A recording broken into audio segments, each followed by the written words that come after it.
बिस्मिल्लाहिर्रहमानिर्रहीम। अस्सलाम वालेकुम नाज़रीन, आप यूट्यूब चैनल देख रहे हैं। मैं इमरान खान हूँ। काजी फ़ाइज़ ईसा साहब ने जब सहाफ़ियों से मुलाकात की गैर रस्मी, तो उसमें उन्होंने कुछ स्टेटमेंट दिया था। तमाम सहाफ़ियों ने एक ही बात रिपोर्ट की थी कि काजी फ़ाइज़ ईसा साहब ने यह दावा किया है कि वो ऑफ़र के बावजूद किसी सूरत एक्सटेंशन कबूल नहीं करना चाहते और वो नहीं चाहते कि उनको मज़ीद मुद्दत के लिए काम करना पड़े बतौर चीफ जस्टिस। लुबे-लुबाब ये था और बड़ा कैटेगोरिकली उन्होंने ये बात की थी, सहाफ़ियों ने इसको रिपोर्ट किया था। लेकिन अब अचानक सिचुएशन बदली है और ये बहुत बड़ी खबर है। हुआ ये है कि काजी फ़ाइज़ ईसा साहब की सहाफ़ियों के साथ गैर रस्मी गुफ्तगू पर चीफ जस्टिस के सेक्रेटरी डॉक्टर मुश्ताक ने एक एलामिया जारी कर दिया है।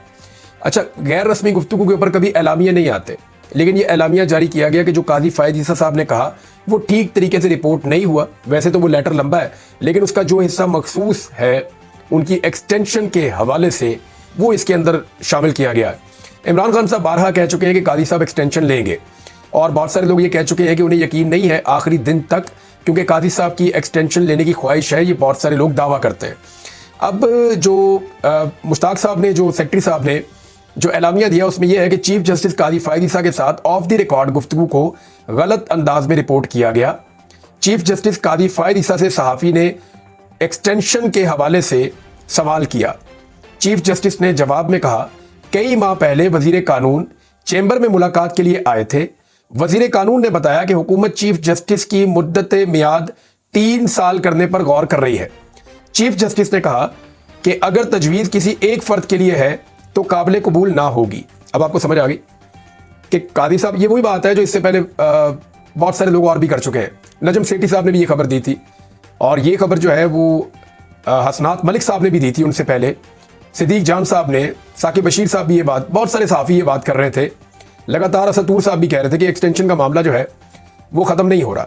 और अब ये बताया जा रहा है, बाकायदा जो एक एलामिया जारी हुआ सुप्रीम कोर्ट से, उसमें ये बताया गया कि अगर तजवीज़ किसी एक फ़र्द के लिए तो काबिल कबूल नहीं है, लेकिन अगर तमाम जजेस की मुद्दत मुलाजमत बढ़ा दी जाती है या उनकी उम्र बढ़ा दी जाती है, तो फिर इस सूरत में जो दूसरा इसका मतलब निकलता है वो ये है कि काजी साहब को किसी किस्म का कोई एतराज़ नहीं होगा, यानी काजी साहब इस एक्सटेंशन को इंजॉय कर सकते हैं। ये बात हम पहले भी कर रहे थे और अब फिर ये बात आपके सामने मौजूद है। हुकूमत बार बार कहती रही कि ये चैप्टर क्लोज हो गया, इसके ऊपर अब बात नहीं करनी चाहिए, लेकिन गुज़िश्ता चंद दिनों में काजी साहब को शायद फिर उम्मीद लगी है। अच्छा, उम्मीद की वजह यह है कि हुकूमत का दावा है कि मौलाना फजल रहमान साहब को उन्होंने मना लिया है। मैंने आपको पहले एक वीलॉग में कहा था कि मौलाना असदुर रहमान साहब जो हैं, मौलाना फजल रहमान साहब के साहबजादे, उनकी मोहसिन नकवी साहब से मुलाकात हुई थी। वहाँ पे उनको बहुत बड़ी ऑफ़र दी गई थी, वजारतों की भी, गवर्नरशिप की भी, और भी बहुत बड़ी ऑफ़र्स थी उनके पास। तो जब उनको इतनी बड़ी ऑफ़र दी गई तो उसके बाद मौलाना फजल रहमान साहब और उनके साहबजादे पिघल गए। लेकिन मैंने आपको ये बताया था कि उनकी पार्टी एक रुकावट है और पार्टी नहीं चाहती कि इस वक्त इस हुकूमत का बोझ फजल रहमान साहब के नाजुक कंधों के ऊपर रख दिया जाए, क्योंकि पार्टी अभी बड़ी कमज़ोर है और पार्टी की पब्लिक के अंदर इतनी खास बातचीत नहीं है। उसकी वजह यह है कि लोगों ने उनको वोट नहीं डाले। 2-3 सीटें तो उनकी वैसे ही फारिग है, यानी 6 सीटों में से वो 3 जीते होंगे मैक्सिमम, बाकी 3 तो उनको तोहफे में मिली हुई है और ये पूरी की पूरी जो है JUIF जानती है। तो अब वो अपनी सियासत खराब नहीं करेंगे। अच्छी खासी तगड़ी जमात है, बहुत सारे इस्लाम में इनके बड़े ठीक ठाक वोटर्स हैं, बड़े सपोर्टर्स हैं। तो वो पार्टी चाहती है कि मौलाना फजल रहमान साहब इस किस्म का कोई सौदा ना करें। अब मुझे जो है वो अखुनज़ादा यूसुफ ज़ई साहब का टेलीफोन आया और वो क्योंकि इन सारे मामलात के अंदर पाकिस्तान तहरीक इंसाफ की तरफ से मुतहर्रिक रहते हैं, तो उन्होंने फरमाया कि जनाब मेरी बात हुई है दोबारा JUIF से और हमारी थोड़ी थोड़ी देर बाद उनसे बात होती है, चंद चंद घंटों के बाद हम राब्ते में रहते हैं। तो अब तक की इतला के मुताबिक JUIF कंफर्म कर रही है बकौल, ये बात जो है वो मैं आपको कोट कर रहा हूँ अखुनज़ादा यूसुफ ज़ई साहब के हवाले से। उन्होंने ये दावा किया कि फजल रहमान साहब की पार्टी अब तक हुकूमत को वोट देने के लिए हामी नहीं भर रही, लेकिन ये खबरें हुकूमत जानबूझकर चला रही है ताकि पाकिस्तान तहरीक इंसाफ फजल रहमान साहब के खिलाफ एक रिएक्शन शो करे, एक बड़ी कंपेन चले और उसके नतीजे में फिर फजल रहमान साहब को एक जवाब मिल जाए या उनकी पार्टी को कि ठीक है फिर हम वोट इधर जाके डाल देते हैं। लेकिन जिसमें फजल रहमान साहब का पब्लिक में बहुत नुकसान हो जाएगा और वो इस हुकूमत का सारा किया कराया और सारा मलबा अपने ऊपर ले लेंगे। क्या वो ये लेने के लिए तैयार है? ये एक बड़ी अहम बात है। लेकिन कानून साजी होगी तभी काजी फ़ाइज़ ईसा साहब को एक्सटेंशन मिलेगी। वहां से तो हाँ हो गई है, यानी एक तरह से काजी फ़ाइज़ ईसा साहब ने जो ना की थी वो ना कैंसिल हो गई है। यानी वो जो ना की थी उसकी एक कंडीशन है कि अगर सारों को आप देंगे तो मुझे भी दे दें, और हुकूमत जो है वो सारों को देने जा रही है, तो वहां से तो हाँ हो गई है ऑफिशियली। अब आ जाए इस बात के ऊपर कि क्या ये कानून साजी हो सकती है। तो इसमें उमर अयूब साहब का एक स्टेटमेंट है और उन्होंने एक दावा किया, वो मैं आपके सामने रख देता हूं। उमर यूब साहब ने कहा कि हुकूमत अदलिया से मुताल्लिक कानून साजी के लिए नंबर्स पूरे करने में नाकाम होगी, ये उनका दावा है जी। और उन्होंने कहा कि अदलिया से मुताल्लिक कानून साजी के लिए हुकूमत के अज़ाइम नाकाम होंगे, ये ऐवान में अक्सरियत साबित नहीं कर पाएंगे। देखिए इस वक्त 214 नंबर है हुकूमत के पास, और पाकिस्तान तहरीक इंसाफ के जो आज़ाद उम्मीदवार हैं उनमें से अगर काफ़ी सारे तोड़ भी लिए तो फिर भी वो इतने ही तोड़ पाएंगे कि 2, 4, 5, फिर भी नंबर पूरे नहीं होते। फजलुर रहमान साहब के 8 लोगों की इनको जरूरत रहेगी। फजलुर रहमान साहब के 8 लोग अगर मिल जाते हैं और पाकिस्तान तहरीक इंसाफ के फिर भी इनको 2-3 तोड़ने पड़ते हैं तो ये एक डिफरेंट सिचुएशन आ जाएगी और उसमें वो अपना 224 का फिगर पूरा कर लेंगे। लेकिन सेनेट में ये कभी भी अपने नंबर पूरे नहीं कर सकते जब तक कि फजलुर रहमान साहब अपनी पूरी स्ट्रेंथ के साथ इनके साथ अपने तमाम सेनेटर्स शामिल ना कर लें। अब शायद इसी बुनियाद पे उमर अयूब साहब ये कह रहे हैं कि इमरान खान ने सियासी जमातों से बातचीत के लिए महमूद अचकज़ई को इख्तियार दे रखा है, वो जिससे भी चाहे मुज़ाकरात कर सकते हैं। और उन्होंने कहा जी कि अदलिया से मुताल्लिक कानून साजी के लिए हुकूमत के अज़ाइम नाकाम होंगे, ये ऐवान में अक्सरियत साबित नहीं कर सकेंगे।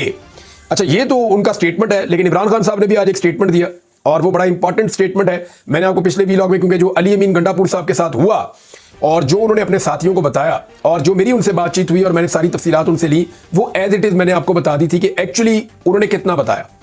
और जो मेरे पास इंफॉर्मेशन है उसके मुताबिक अली अमीन गंडापुर साहब ने बड़ी जिम्मेदारी का मुजाहरा करते हुए बहुत सारी चीज़ें जो वो बता सकते थे उन्होंने नहीं बताई, लेकिन उन्होंने वो चीज़ें बताई जो उनके मौक़िफ़ के लिए और उनके लीडर के पॉइंट ऑफ व्यू के साथ मुताबिकत रखती हैं। यानी उन्होंने कहा कि मैं 1 कदम पीछे नहीं हटूंगा, 1 इंच पीछे नहीं हटूंगा, मेरा मौक़िफ़ जो है वही है, हम अपने लीडर की आज़ादी के लिए पूरी आवाज़ उठाएंगे, हम लाहौर में जलसा भी करेंगे। इमरान खान ने मना किया तो एस्टेब्लिशमेंट से अब कोई बातचीत नहीं होगी। यानी वो इमरान खान के मौक़िफ़ पे खड़े हुए थे अली अमीन गंडापुर। अब इसमें जो है इमरान खान साहब ने कहा कि एस्टेब्लिशमेंट ने हमें धोखा दिया, मैं आज से एस्टेब्लिशमेंट समेत किसी फरीक से भी मुज़ाकरात के दरवाजे बंद कर रहा हूँ। ये बात उन्होंने अडियाला जेल में सहाफ़ियों से बातचीत करते हुए कही और इमरान खान खासे गुस्से में नजर आए। बैरिस्टर अली जफर के सिवा कोई भी पार्टी रहनुमा अडियाला जेल नहीं आया था। जेल में सहाफ़ियों से गैर रस्मी गुफ्तगू में उन्होंने कहा कि सारी पार्टी को हदायत है कि अब एस्टेब्लिशमेंट से कोई बात नहीं करेगा, एस्टेब्लिशमेंट ने हमें धोखा दिया। एस्टेब्लिशमेंट ने मुल्क की खातिर 22 अगस्त का जलसा मुलतवी करने की दरख्वास्त की थी। 22 अगस्त के जलसे के लिए हमारे काफिले भी निकल चुके थे। उन्होंने कहा कि 8 सितंबर के जलसे की तारीख भी एस्टेब्लिशमेंट ने दी थी, जिसके लिए एनओसी भी दिया गया। 8 सितंबर के जलसे में भी हमें धोखा दिया गया। याया खान ने अवामी लीग और मुजीबुर रहमान को भी इसी तरह धोखा दिया था। मुजीबुर रहमान से भी एक जानिब बातचीत कर रहे थे तो दूसरी जानिब उनके खिलाफ ऑपरेशन का प्लान बना रहे थे, और हमारे साथ भी 9 मई को यही किया गया। उन्होंने कहा कि 9 मई को इनकी पहले से तैयारी थी, इसीलिए 10,000 लोगों को 24 घंटे में उठा लिया गया। 9 मई की फुटेजेस में पीटीआई के लोग नहीं है, ये सीसीटीवी फुटेजेस इनके पास है। दुनिया में कहीं भी किसी जलसे का टाइम मुकर्रर नहीं किया जाता। जलसा क्या होटल की तकरीब थी जो वक्त पर खत्म हो जाता? एस्टेब्लिशमेंट से किसी ने बात नहीं करनी, ये धोखेबाज है। साफी ने सवाल किया, इसका मतलब है कि आप एस्टेब्लिशमेंट से बातचीत कर रहे थे? उस पर उन्होंने कहा कि मैंने बातचीत की इजाजत दे रखी थी। आदम सवाती उन्हीं का तो पैगाम लेकर आया था। मेरी जानिब से 5-6 लोग इनसे बातचीत कर रहे थे। पहले कभी बातचीत के दरवाजे बंद नहीं किए, आज ये दरवाजे बंद कर रहा हूं। उन्होंने कहा कि ये आज भी याया खान वाली पॉलिसी को लेकर चल रहे हैं। हम 21 सितंबर को लाहौर का जलसा हर सूरत करेंगे। आला अदलिया से दरखास्त है कि जमहूरियत और कानून की बालादस्ती को बचाएं। मुल्क में इस वक्त गैर एलानिया मार्शल लॉ है, इजाजत देते हैं या नहीं 21 तारीख को लाहौर का जलसा करेंगे। कौम को कहता हूं कि जमहूरियत और कानून की बालादस्ती के लिए सड़कों पर निकलने की तैयारी करें। उन्होंने कहा कि कादी फाइज ईसा को लाने के लिए पैकेज लाया जा रहा है। मैं मानता ही नहीं कि कादी ने तौसीह लेने से इनकार कर दिया। यानी इमरान खान साहब के पास पहले से वो उनको पूरा यकीन था कि ये जो आज एलामिया है तो बाद में आया ना, अभी हमें पता चला थोड़ी देर पहले जब मैं वीडियो रिकॉर्ड कर रहा हूं। लेकिन इमरान खान साहब को पहले से पता था कि ये मुमकिन ही नहीं है। वो जानते हैं कादी साहब को, उन्होंने कहा जी मुमकिन ही नहीं है कि वो तौसीह लेने से इनकार कर दे। ये कानून साजी हो ही उसे लाने के लिए रही है। कौम पुरअमन एहतजाज की तैयारी करे। आइन हमें पुरअमन एहतजाज का हक देता है। कोई जेल भरने से ना घबराए, जेल का खौफ दिल से निकाल दे। मैं भी 14 माह से इसीलिए जेल में हूं। कौम ने कुर्बानी ना दी तो कोई मुस्तकबिल नहीं होगा। इमरान खान ने कहा कि ये जानते हैं कि कादी आ गया तो इलेक्शन की धांधली खुल जाएगी। अली अमीन गंडापुर को कल रात एस्टेब्लिशमेंट ने उठाया है। एक सूबे के वजीर आला को उठाकर आप नफरतें बढ़ा रहे हैं। खैबर पख्तूनख्वा के वजीर आला के साथ ऐसा सलूक करके मुल्क को तबाही की जानिब ले जा रहे हैं। साफी ने सवाल किया कि अली अमीन गंडापुर के बयानात से बगावत का तासुर जाता है कि आप बगावत की तरगीब दे रहे हैं। इस पर इमरान खान ने कहा कि हमने कौन सी बगावत की है? अली अमीन गंडापुर ने कौम के जज्बात की तर्जुमानी की है और मैं अली अमीन गंडापुर के साथ खड़ा हूं। अली अमीन गंडापुर के बयान पर माफी मांगने वाला बुज़दिल है, उसे पार्टी में नहीं होना चाहिए। वो पार्टी छोड़ दे, पहले ही बलूचिस्तान आपके हाथ से निकल चुका है। सहाफी ने सवाल किया कि फैसल वाडा ने इल्जाम लगाया है कि अरशद शरीफ कत्ल के प्लॉट में आप जनरल फैज और मुराद सईद शामिल थे। इस पर इमरान खान ने कहा कि अरशद शरीफ कत्ल का ओपन ट्रायल कर लें, सब सामने आ जाएगा। फैसल वाडा किन का माउथ पीस है, सबको पता है। फैसल वाडा मेरे पीछे पीछे फिरता था जनरल फैसल नसीर से मुलाकात करवाने के लिए। बानी पीटीआई इमरान खान ने कहा कि एक डंडा पकड़ा हुआ आदमी जो फैसला करता है और वो इस मुल्क का कानून बन जाता है, मुल्क को जमहूरियत और कानून की बालादस्ती ही बचा सकती है। हुकूमत की IMF से डील का मुझे कोई इल्म नहीं है। ये जी इमरान खान साहब का सारा था। और देखें, इसमें अब अली अमीन गंडापुर साहब ने, जो पार्टी के रहनुमा हैं, उनको आगाह किया कि कल जो मीटिंग उनकी बहुत लंबी हुई, उसमें उनके साथ क्या हुआ, क्या बातचीत हुई, क्या सवाल जवाब हुए, अली अमीन गंडापुर साहब का क्या मौक़िफ़ है, दूसरी जानिब से क्या मौक़िफ़ है, ये सारी बातों से उन्होंने अपनी पार्टी को आगाह किया। अब मेरी इन्फॉर्मेशन के मुताबिक जो बातें मैंने आपको बताई, उन्होंने उनसे भी ज़्यादा उनको कुछ चीज़ें बताई अपनी पार्टी के लोगों को। उसके बाद जो है वो खैबर पख्तूनख्वा की असेंबली का जो हंगामी इजलास बुलाया गया था वो चल रहा था। वहाँ पे बड़ा ज़बरदस्त प्रोटेस्ट किया गया है, बहुत ज़बरदस्त एहतजाज किया गया है और एक करारदाद भी पास की गई है। जो करारदाद पास की गई, उस करारदाद के अंदर बड़े सख्त मुतालबात किए गए हैं और बड़ी सख्त तकारीर की है खैबर पख्तूनख्वा से MPs ने।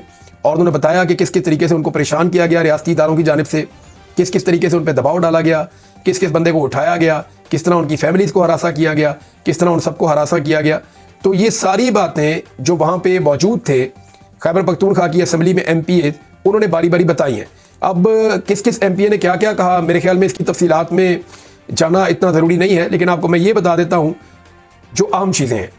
पख्तूनख्वा असेंबली ने सियासत में मुदाखलत करने वाले अफसरान का कोर्ट मार्शल करने की करारदाद कसरत राय से मंजूर कर ली। उन्होंने कहा जी कि सियासत के अंदर मुदाखलत की जाती है और ऐसे जो अफसरान हैं उनका कोर्ट मार्शल किया जाए, अफसरान को गैर इंसानी इकदाम से रोका जाए, सियासत को फ़ौज की मुदाखलत से पाक किया जाए। ये करारदाद पेश की गई। इसके अलावा जो FIR की गई पाकिस्तान तहरीक इंसाफ के अरकान असम्बली पे, इस हवाले से जो गिरफ्तारियां हुई कल असम्बली के बाहर से, असम्बली के अंदर से, पार्लियामेंट लॉजेस के ऊपर जो सूरत बनी, इस सारी के ऊपर आज डिबेट हुई कौमी असम्बली में और तमाम पॉलिटिकल पार्टीज़ ने इसको ख़तरनाक करार दिया। यानी इससे पहले कभी नहीं हुआ कि कौमी असम्बली के अंदर घुस जाएं लोग और नकाबपोश और वो लोगों को ऐसे अरेस्ट करें और गिरफ्तार करके अरकान असम्बली को उसके अंदर से ले जाए। इसको नो मैन लैंड कहते हैं। यानी ये इंटरनेशनल एयरपोर्ट की तरह की एक चीज़ है कि ये जो टेरिटरी है, इसके अंदर आप कानूनी कार्रवाई इस तरह नहीं कर सकते, इसके अंदर कोई भी फोर्स दाखिल नहीं हो सकती। यहाँ पे जो अरकान असम्बली मौजूद होते हैं उनको मुकम्मल तहफ़्फ़ुज़ होता है और स्पीकर की बड़ी रिस्पॉन्सिबिलिटी होती है उनके हिफाजत की। और स्पीकर अयाज सादिक ने कहा जी इसके ऊपर हम इंक्वायरी करेंगे, हम सारी फुटेजेस मंगाएंगे, उनको हम देखेंगे। उन्होंने IG को, बाकी ऑफिसर्स को उन्होंने फ़ोन भी किया कि ये कैसे मुमकिन है कि असम्बली के अंदर से बंदे गिरफ्तार किए गए, असम्बली के अहाते के अंदर से बंदे गिरफ्तार किए गए।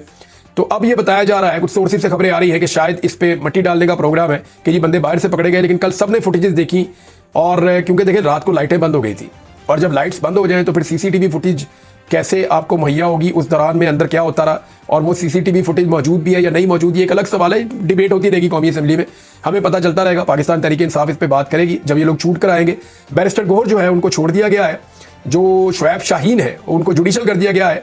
बाकी जो लोग हैं उनमें जैन कुरैशी हैं, उनके अंदर शेर अफजल मरवत हैं, उनके अंदर जो है वो एक शेख वकास अकरम साहब हैं और दीगर कुछ और लोग हैं। ये लोग अभी इनको 8 दिनों का रिमांड दे दिया गया है अदालत की जानिब से और दहशतगर्दी का इनके ऊपर अदालत में इनको पेश किया गया था। तो सूरत ये है कि अरकान असम्बली के प्रोटेक्शन ऑर्डर जारी किए जाएंगे। एक तरफ ये भी दावा किया गया हुकूमत की जानिब से, स्पीकर की जानिब से कि ऐसा किया जाएगा क्योंकि इसके ऊपर एक मीटिंग हुई है। पीपल्स पार्टी ने बड़े तहफ़्फ़ुज़ात का इजहार किया और जितने भी लोग पार्लियामेंटेरियन हैं या पोलिटिकल जहन है जितने भी पाकिस्तान में, चाहे वो सहाफ़ी हैं, चाहे वो एक्टिविस्ट हैं, चाहे वो वकला हैं, सब ने इसके ऊपर तशवीश का इजहार किया कि ये तो पाकिस्तानियों का जो है वो 25 करोड़ पाकिस्तानियों का हाउस है और उन्होंने वोट देकर अपने जो अरकान असम्बली उनको यहाँ भेजा है। तो इसके ऊपर अगर इस तरह अटैक हो जाता है तो ये तो पूरे पाकिस्तान पे अटैक है और ये बड़ा अनफॉर्चुनेट है। अली अमीन गंडापुर साहब ने तो मेरे से बात करते हुए कहा कि इसके ऊपर आर्टिकल 6 लगना चाहिए। पाकिस्तान तहरीक इंसाफ ने अली अमीन गंडापुर ने जो कुछ कहा उसके ऊपर माफ़ी मांगने से इनकार कर दिया और उन्होंने ये कहा कि अली अमीन गंडापुर ने जो कहा हम उसकी तौसीक करते हैं, वो हम उसको ये कहते हैं कि उन्होंने गलत नहीं कहा, वो बात ठीक है अली अमीन गंडापुर की। लेकिन दूसरी जानिब पाकिस्तान तहरीक इंसाफ पे जो मुकदमात हुए वो बड़े हैरान कुन है। उनको आप पढ़ें तो आपको ऐसा लगता है कि जैसे कोई हॉलीवुड की मूवी है कि ऐसे करके एक बंदा यहाँ से निकला, एक यहाँ से निकला, इसके पास क्लाशनकोफ थी, उसके पास पिस्टल था, उसने इस तरह एक्शन किया, उसने इतने पुलिस वाले पकड़ लिए, उन्होंने पुलिस वालों का सामान छीन लिया। तो अगर आप वो पूरी FIR पढ़ें तो आपको बहुत अजीब लगेगा।